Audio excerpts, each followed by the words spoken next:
serve you all our days, ever rejoice to sing your praise, as we together your wisdom seek.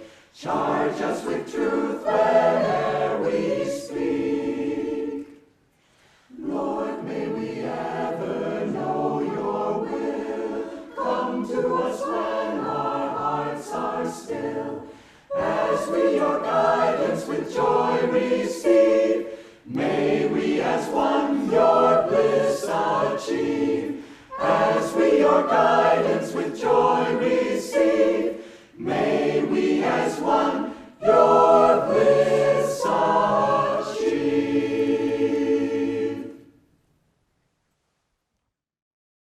Welcome everyone to Sunday service. My name is Nayaswamis Anandi. This is Nayaswamis Bharat, and we're very happy to be with you today. So we'll continue our service with this reading from Rays of the One Light by Swami Ananda. These are weekly commentaries on the Bible and the Bhagavad Gita. This week's reading is called Reason versus Intuition. Truth is one and eternal. Realize oneness with it in your deathless self within. The following commentary is based on the teachings of Paramahansa Yogananda.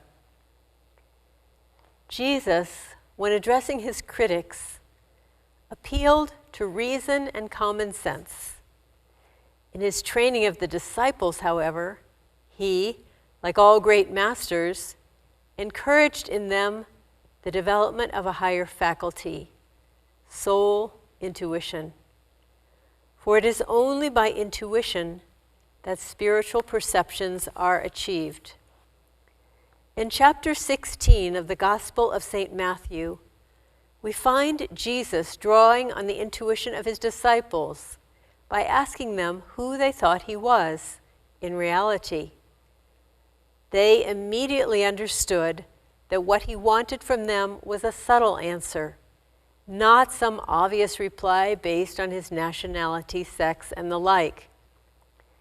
Peter it was at last who understood and answered the question on its intended level, the spiritual. Thou art the Christ, he said, the Son of the living God. And Jesus turned to him, saying, Blessed art thou, Simon, son of Jonah, for not by human nature was this truth revealed to thee, but by my heavenly Father. And I tell thee this also, thou art Peter, which is to say, a rock. And upon this rock will I build my church, and never will the powers of darkness overwhelm it. Jesus was pleased with his disciple for relating to the question on its deepest level. Reason could not have given Peter that answer. The answer came through the faculty of soul intuition and proved him thereby to be a spiritually advanced disciple. It was his intuitive perception, that insight which cannot be shaken by tempests of reasonable doubt, that Jesus praised in referring to him as a rock. The church he referred to next was the edifice of cosmic consciousness. Any outer church institution would have to depend, as in fact the Christian churches have always done, on the level of understanding of its individual leaders and members. Peter's intuitive perceptions could never have been passed on to an outward succession of prelates. Clarity comes by direct soul perception. Confusion results from excessive dependence on reason as the guide to understanding. As the second chapter of the Bhagavad Gita states, when your intellect, at present confused by the diversity of teaching in the scriptures, becomes steadfast in the ecstasy of deep meditation, then you will achieve final union with God. Thus, through Holy Scripture, God has spoken to mankind. Om, Om,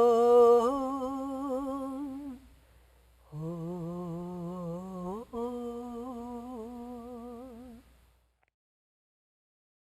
Good morning. I too would like to welcome you to Sunday's service. And I would like to read from Whispers from Eternity, a mystical poems by Paramahansa Yogananda. And our reading today will be, I will broaden my voice with a chorus of thy songs. With the soft finger touches of my soul intuition, I tune the radio of my inner perception. At first I caught only the sounds of nearby experience. Then came a symphony of inner harmony, followed by sweet strains from my heart's orchestra of finer feelings. And then came the swelling chorus of thy age-long cravings for thee. All these I caught on the radio of my soul as I kept tuning my perception, waiting to catch the whispers of thy voice, O guardian angel of all souls. With the infinite patience I went on tuning my radio. At last, when I almost prepared to give up further trying, thy song burst upon my heart. Oh, let me broadcast through my every word now the chorus of thy songs. Before I moved to Ananda in the mid-70s, I was an outdoor educator, and I was training in Dayton, Ohio, an internship program. And often we would get groups of very small children. And they couldn't read yet, and they were just so excited to be there. And on their chest, they had a big sign that said, Johnny, or maybe if it was a girl, Susie. And I was talking to the group of children, and we kind of give them the lay of the land and what we're going to experience that day. And one boy was very, very enthusiastic at front, and he couldn't hold still. He was so excited to be there. And I said, Johnny, we're going to do this today. And Johnny was so thrilled, and he turned to his friend and he said, he knew my name. And, you know, it was very easy as an adult who knew how to read to know who Johnny was. But, you know, the saints, they have that ease in knowing us through their developed intuition. They see us in the highest, in a higher way than we often might see ourselves. And they know our whole path and what we need to go through to find God. And they're very, very willing to help us do that. It's a great, great blessing when we can cooperate with them. There's a story that Swami Kriyananda tells in his book on the Gita about Naresh. And he was a young man, and he met this saint. And the saint asked him, who are you? And he said, Naresh. And then a little bit later, the saint said, who are you? And Naresh, thinking that the saint was getting a little older and maybe a little hard of hearing or perhaps a little senile, said, my name is Naresh, a little louder. And the saint just still didn't say anything. And then he said, who are you really? And Naresh thought for a second, and he thought, well, my father is Ram Duto, and I live in Delhi, and I'm an accountant. And the saint said, but who are you really? And the young man was puzzled, and he thought about it. But he didn't discount the saint, because the saint was just wonderful to be around. And he didn't know why he wanted to visit the saint, but he did. And he kept thinking, well, I'm a young man with lots of interests, and not only as an accountant. I'm much more than an accountant. He might have been a bird watcher, who knows? But he thought, well, there's something more. And, but he couldn't quite think what it was, and he kept thinking and thinking.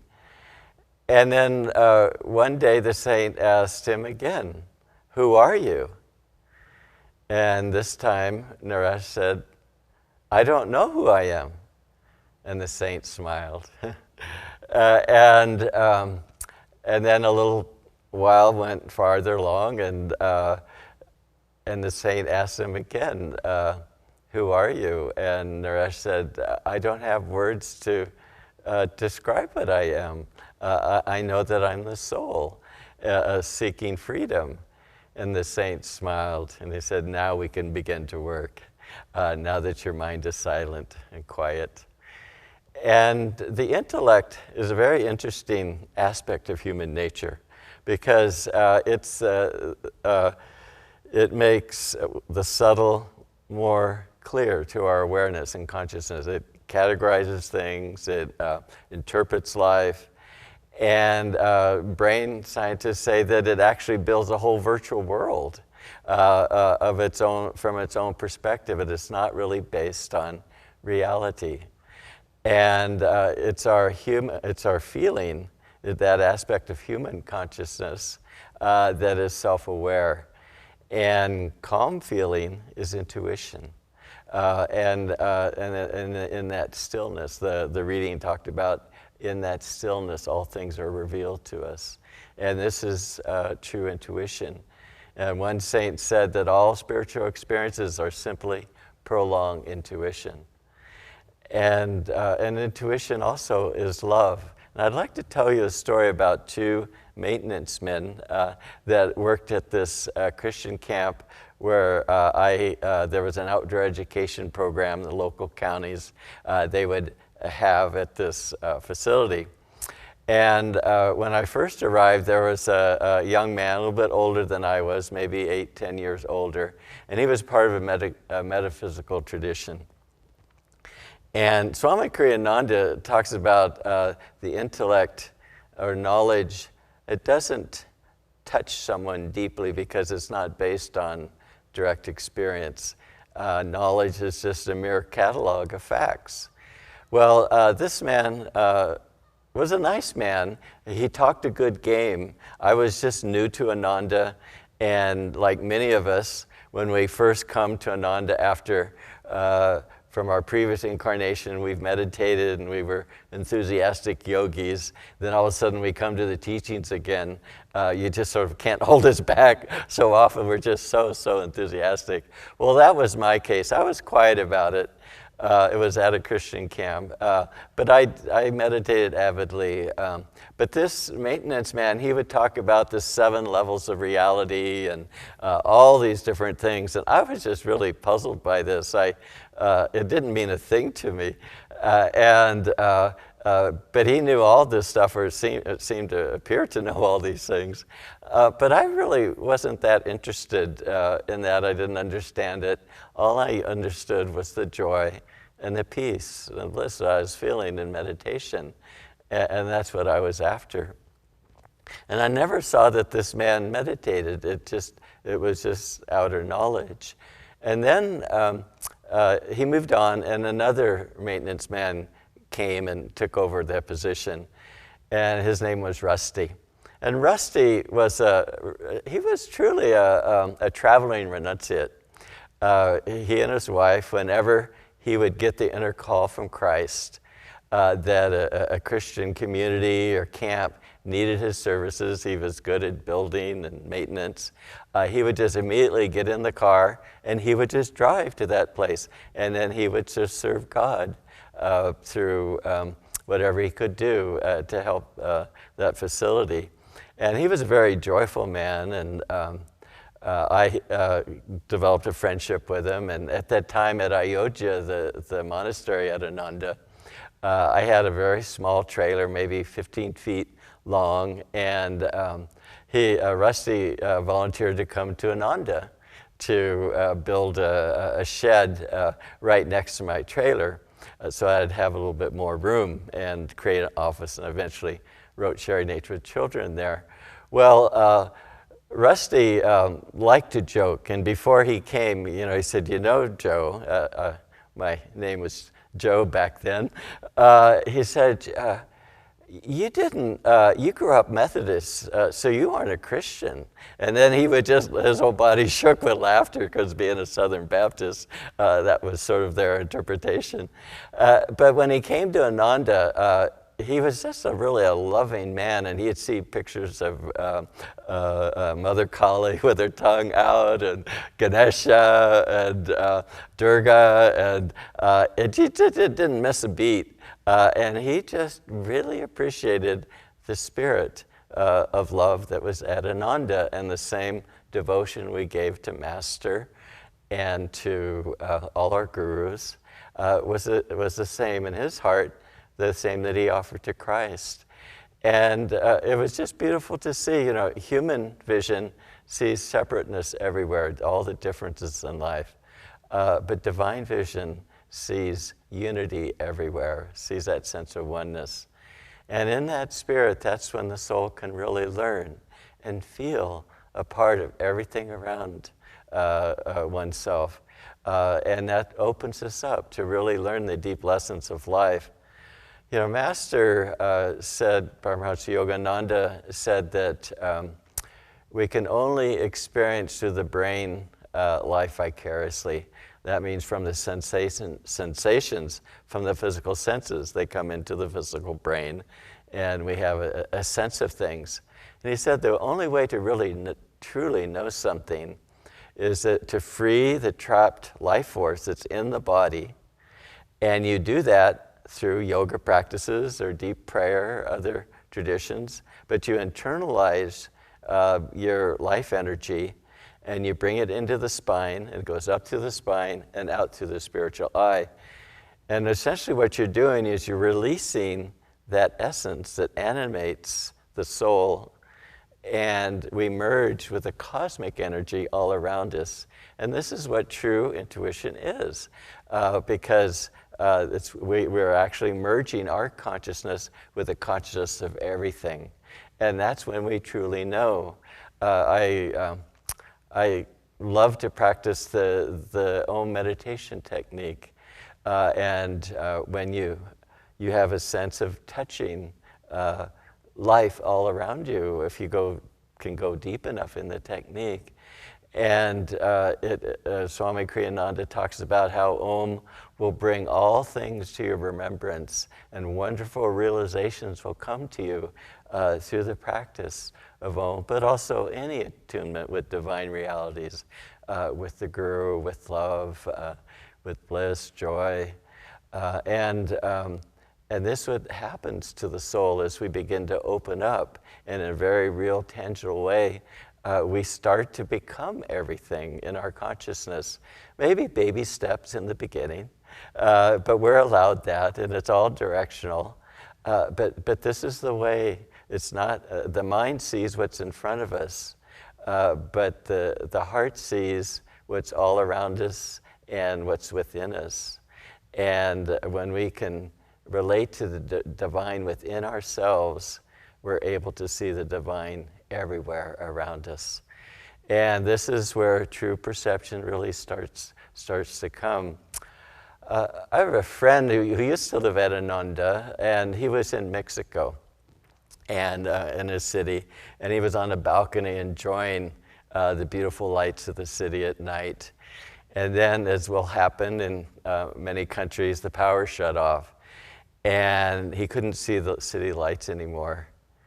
And then he noticed, as he looked up, he could see all the lights of the heavens, just all the many stars, and lights that were just so much more vast than just the little street lights of the city. And he thought, well, that's a true divine experience of meditation.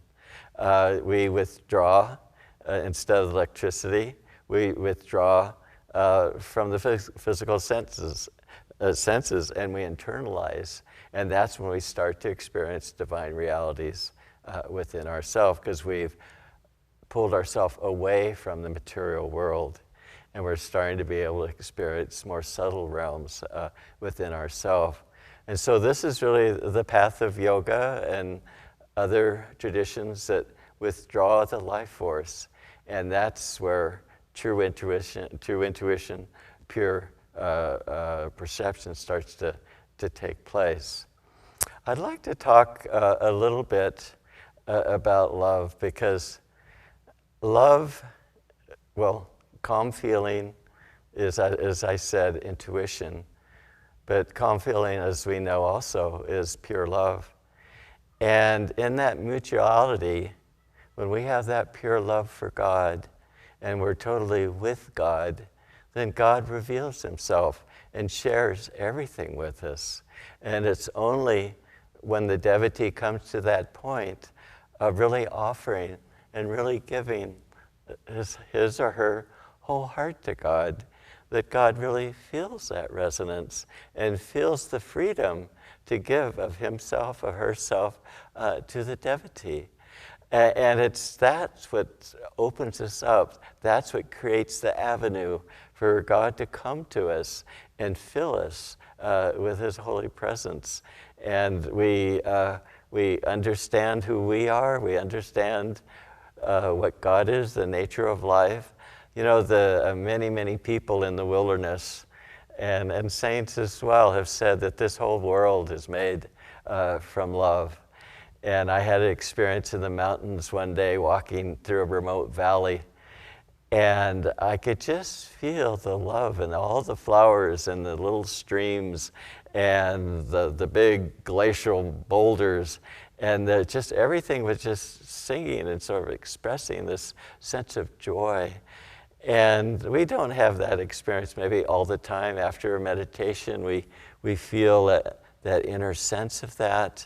But that's the building block. That's Yogananda called Om the melody of love, because you tune into that, the source that sustains and animates all creation. And the world was made in God's love and is overseen by God's love. And when we can get into that consciousness, that's when we have that deep resonance with God. You know, we often have our predetermined view of life, thinking that life should be a certain way, and we have expectations. And Yogananda said that if you are living in the present moment, you have God. That means you're content with whatever God has given you. God creates moment to moment just the perfect atmosphere for us to grow closer to him. But when we have expectations, what happens is that we say, the future can be better, life should be this way, or it should be that way. And we're sort of saying to God, you know, make it this way, you know, and we're sort of close out all God's options that come to us. I had a sort of an amusing experience, especially at the end, about having expectations. Oh, maybe 8 years ago or so, 9 years, I was having a whole series of health karma, one thing after another, just right after another, and sometimes all at once. And I remember having trouble breathing, and I could barely cross the 15 feet out of the living room, and I was able to get an appointment with a lung specialist in 2 months. And I'd heard from other community members that they'd had a real good experience with this doctor. So I was real excited about my appointment, because, you know, it's nice to be able to breathe well. And so I sort of entered it in my calendar, and then, you know, a few days would come by and a whole week would come by and say, now I only have 7 weeks before I could have this appointment. And then after a while, it was just 1 month away, and I just had built up this thing of what was going to happen at that day. And then it was like 2 weeks before that day, and then it was 3 or 4 days before my big important day that I had marked on my calendar. Well, the night before, I got another infection and a very, very high fever, and I couldn't sleep in the bed, and I had to sit in a chair to get up easy. I had to get up all night, and it was at midnight, and I watched the midnight clock go like this all the way to 7 in the morning, just second by second, almost the whole night long. And so we went to see that doctor, and then we went to see the lung specialist. And nothing good happened there, and sent to the hospital for these obscure tests. And anyway, I don't want to go into everything, but it was a long day and didn't get home till 6 o'clock at night. And by this time, I really had fevers and chills, and I was shaking so much that I had to have a down sleeping bag over my down coat, and I was shivering. And at a certain point, I started laughing so much because this is the day that I'd been looking forward to for 2 months, and it turned out like this. And it was just, and I just started laughing with Divine Mother. And Yogananda said Divine Mother's the greatest magician because she can make what appears unreal to be awful real. But I just felt this sense of freedom that, I saw the unfortunate, of having expectations and how that really can throw you off. And so we just get out of the present moment, and we also get away from God and God coming to us during moment to moment. And we can really, when we're just with the situation, whatever it is, Master says we overcome karma through accepting it calmly and cheerfully. And that means we aren't resisting it. There's a Trilanga Swami who Yogananda wrote about in Autobiography Yogi. He said that Lahiri Mahashai was like the divine kitten. And he would go harmoniously wherever Divine Mother would place him.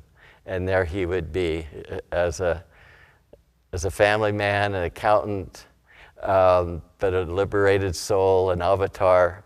He just, whatever role he played. And it's such a beautiful image because, a mother kitten, if she senses that her little baby cat is in danger, she will carefully grab the cat, her kitten, by the neck, just find the right place, and then grab onto it with her teeth, but not enough to pierce the skin. And what does the little baby cat do when the mother grabs it there? It doesn't squirm and fight. It just goes limp like this. And the mother's able to very easily carry her cat to another place. Well, Divine Mother, when she senses that we need a new situation, or we maybe need a new experience to go through life, for us to learn soul lessons, she will shift things.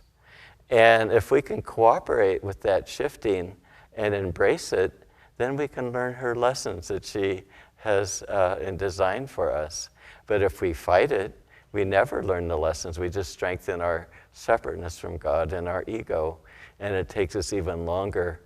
And so more and more to really have that ability to flow with life and really to feel God's hand in every experience and the Guru's blessing in everything we do. And the more that we do, more we'll be able to perceive our life's lessons and see through the outer circumstances and really get at the heart of what God is trying to say to us. And we can advance very quickly on the path when we take every situation like that, and we're learning all the time. And so it's just so important. I talked about mutuality, is that sense of sharing very deeply. And when we have that sense of just cooperating with God all the time, and then when it comes time to meditate, God knows where our heart is. We've purified ourselves more and more because we are just wanting to do and be in God's will. And as God feels that more and more deeply in ourselves, we just grow closer and closer to God. You know, Swami Kriyananda at the end of his life, he didn't know or experience any barrier between his will and Yogananda's will. It was just all the divine will. And that's the point that we all want to reach more and more. And then that's when we really have that kind of attunement with God. And then we're able to receive everything that God has to offer. So let's, in the next several months, try to be like the divine kitten and go wherever God takes us. We're going to go there anyway, but let's be limp and let's be open. Limp not in our willpower, not in our energetic self, but limp in terms of limp with no more likes and dislikes, because that's the rub of it, isn't it? Is that when we have a preference for something other than what we're experiencing. But just to really be like the divine kitten, like Lahiri Mahashai, and just go with God. Let go and let God really bless us. And bless you all, my dear friends. Blessed, blessed, the life that is given to God. Blessed, blessed, the ways where his feet have trod. All the joys that human heart can know. May his love on you bestow. May all dangers from your path be moved. All delusion by his truth disproved. Blessed, blessed, the life that is given to God. Blessed, blessed, the heart open to his love. Blessed, blessed, the light that shines from above. All the wealth for which man ever schemed, all the beauty ever dreamed, all the gains for which men sigh and moan, will be harvested